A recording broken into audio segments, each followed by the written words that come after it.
Welcome back, everyone. Now, $2,000. That's how much parents are expected to spend entertaining their kids these school holidays.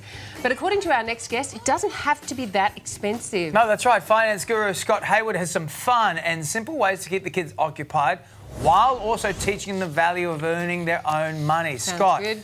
how do we teach children the importance of earning, like, real cash, not tap and go? I agree with you, David. Fundamentally, right now, people think that money or physical tender of money may not even exist. They think it might come out of a computer or it might come, as you suggested, David, tap and go. So this is my number one tip for the school holidays for parents, is take your kids into a branch. That's right, they do still exist. Bank branches exist. Go in and meet a teller and say, can I please have some actual physical currency? Then take them shopping for lunch. So no, that doesn't mean go to a fast food restaurant or go out and have lunch. Take them to the supermarket and teach them what it costs to buy a loaf of bread, teach them what it costs to buy some butter and maybe some eggs, and then they'll understand that might cost maybe $6. Now that money, lunch money that they've just bought might maybe take them 3 or 4 days to actually eat all that food. So that means they can understand it may have cost $3 or $4 to have had their lunch. Then you can say that's how physical money exists, rather than worrying about credit or worried about, borrowing money off someone else. Then get them to work. School holidays are a great opportunity for child labour, especially with neighbours.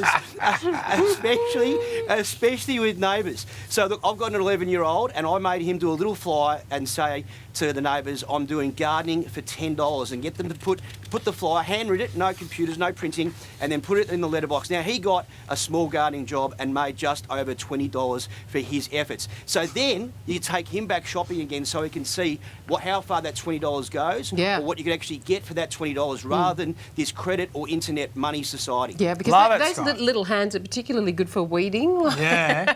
Now, back in the day, kids used to deliver the local paper or babysit. Those jobs seem to be fading out. What other ideas have you got so they can make some money? Okay, this one's a beauty, Sonia.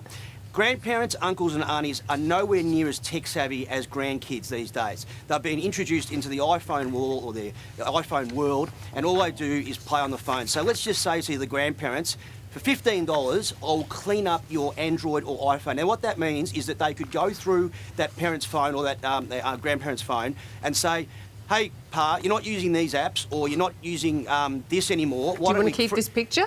Well, I'll talk about pictures in a second, Sonia.